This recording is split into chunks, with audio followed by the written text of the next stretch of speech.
जेठानी की शादी। बड़ी बहू होने के नाते वो सबका ख्याल रखती, लेकिन पति शराबी और बीमार रहा करता था। किसी ने शादी से पहले पति की कमियों के बारे में बताया नहीं था। ऐसे में भाभी, अब तुम कर भी क्या सकती हो? लोग तो बातें बनाएंगे ही। अब तुम एक के लिए दूसरे की जिंदगी थोड़ी ना खराब होने दे सकती हो। फिर भी दीदी, लोग सोचेंगे छोटे बेटे की शादी बड़े बेटे से पहले क्यों करवा दी, और इस तरह तरह तरह की बातें बनाएंगे। तो क्या करे, उसकी शादी करवा दे। दीदी शादी तो करवा देंगे, लेकिन कोई लड़की इससे शादी करने को तैयार भी तो हो। तुम इसकी चिंता छोड़ दो। क्या तुम इसकी शादी करवाना चाहती हो तो मैं लड़की ढूंढना शुरू करूं? हाँ हाँ भाभी, क्यों नहीं। अगर आपकी नजर में कोई लड़की हो तो बताओ, जो मेरे इस निकम्मे बेटे से शादी कर ले। कम से कम उसके आने से ये ठीक तो हो जाए। कुछ दिनों बाद देखो तो कैसी है ये लड़की। गरीब घर की है, लेकिन सोना है सोना।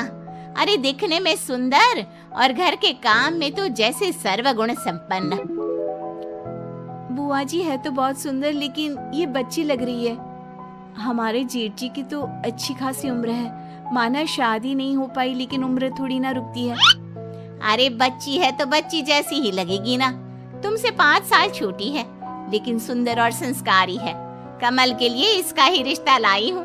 और लड़की छोटी हो तो ही कब्जे में रहती है। क्या कमल के लिए रिश्ता मिल गया?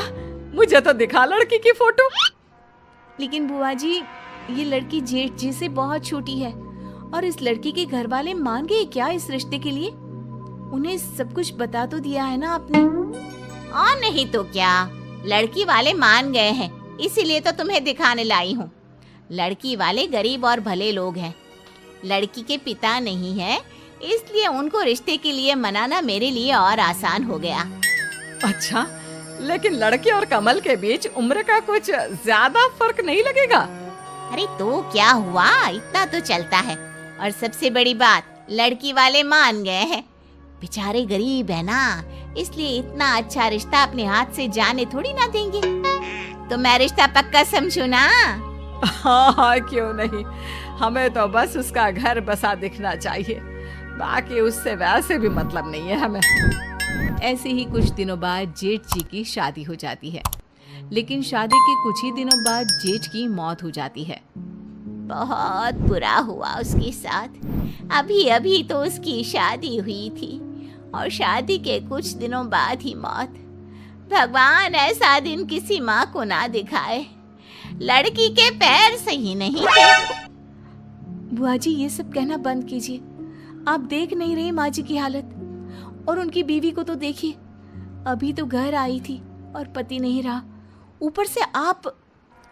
लगता है वो लड़की ही खराब थी इनके कमल के लिए, तभी तो शादी होने के बाद ही पति की मौत हो गई।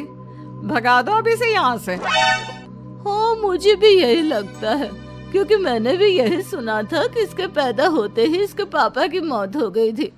लगता है इसके पैर खराब है। जिस घर में भी जाएगी अपने साथ अपनी ये मनहूसियत लेकर जाएगी। ये तो बहुत बुरा हुआ इनके बेटे के साथ। नई बहू घर आते ही बेटा घर छोड़कर चला गया। इस तरह आस पड़ोस की औरतें मिलकर कुछ दिनों तक नई बहू पर इल्जाम लगाती रहती है, उसके बारे में गलत गलत अफवाह उड़ाते रहते हैं, और ये बात सोनम देख नहीं पाती। फिर एक दिन, मेरे कारण पहले पापा नहीं रहे, फिर ये मैं ही मनहूस हूँ। आप लोग मुझे घर से निकाल दीजिए। नहीं नहीं भाभी, कैसी बात कर रही हैं? इन लोगों को तो जवाब मैं देती हूँ। फिर बहू पड़ोसियों को कहती है, आप सबको क्या लगता है जेठ जी के गुजर जाने का गम केवल मम्मी जी को है और जेठानी जी को नहीं? वो उनके भी पति थे, जिसके साथ कुछ समय पहले ही इनकी शादी हुई थी, और शादी के कुछ समय बाद ये सब हो गया। और आप सबको लगता है कि उन्हें कोई दुख नहीं हो रहा? अरे उनके लिए तो ये सबसे बड़ा दुख है। बहू, ये क्या बोल रही है? चुप रह। मोहल्ला है ये, हमारा समाज है। समाज ही तो है ना माँ जी, किसी भी हाल में खुश नहीं रहने देगा ये। मम्मी जी, आप इन लोगों को चुप रहने के लिए क्यों नहीं बोल रही? आप देख नहीं रही ये जेठानी जी के बारे में क्या क्या बोल रहे हैं? इनको लगता है कि जेठ जी की मौत जेठानी जी की वजह से हुई है। ऐसा तो नहीं है माँ जी। हाँ हाँ, मुझे भी पता है, वो अपनी हरकतों के कारण नहीं रहा। कितना समझाया था गलत संगत छोड़ दे, लेकिन नहीं। माँ जी वो कोशिश कर रहे थे कि वो सब छोड़ दे, लेकिन देर हो गई। जब मम्मी जी आपको सब पता है तो आप इनको बोलती क्यों नहीं? सच में तो ये सब भी जानती हैं, लेकिन इन लोगों को बस बातें बनाने के लिए चाहिए जिसे ये कोस सके। सही कह रही हो ना? आप सभी जानते हो जेठ जी की मौत उनके खुद की वजह से हुई है, उनके शराब पीने की वजह से। और जिस बुरे हालातों में हमें उस बेचारी औरत का साथ देना चाहिए, आप सब लोग मिलकर उसे कोस रहे हो। अरे बहू तू गलत समझ रही है, उनके कहने का ये मतलब नहीं था। और बुआ जी आप ही तो ये रिश्ता लेकर आई थी ना, आपने भी कुछ नहीं बोला। वो बेचारी लड़की जिसके पति की मौत अभी अभी हुई है, आप सभी लोग उसे हिम्मत देने के बजाय उसे कोस रहे हैं। अरे उस लड़की की तो पूरी जिंदगी बर्बाद हो गई है। उसे अपनी पूरी जिंदगी एक शराबी की विधवा बनकर गुजारनी पड़ेगी। सोचिए इस वक्त उस पर क्या गुजर रही होगी। जिस उम्र में उसे घूमना फिरना चाहिए, अपने जिंदगी को खोलकर जीना चाहिए, उस उम्र में वो एक विधवा बनकर काटेगी। और ऊपर से उसे ये भी सुनना पड़ेगा कि वो विधवा खुद की वजह से हुई है। ये सब है आप लोगों की सोच। शर्म आती है मुझे आप सब पर। तभी एक पड़ोसन बोल पड़ती है, तू तो बड़ी वकील बन रही है ना, तो करवा दे जेठानी की शादी। अरे कैसी बात कर रही हो, दूसरी शादी, वो भी बहू की? अरे हम ना करा पाएंगे, रहे इसी घर में, बनाए भी खिलाए भी।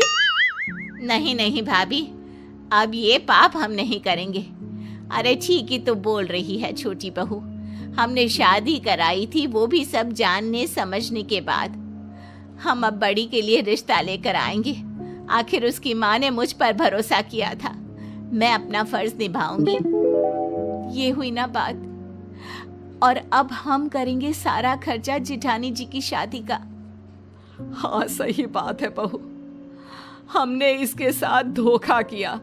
जिस बेटे को हम नहीं संभाल पा रहे थे, उसे इस बच्ची के हवाले कर दिया। बहू की ये बात सुनकर सभी बड़ी बहू से माफी मांगते हैं और सास और देवरानी मिलकर अपनी जेठानी की दूसरी शादी करवाते हैं।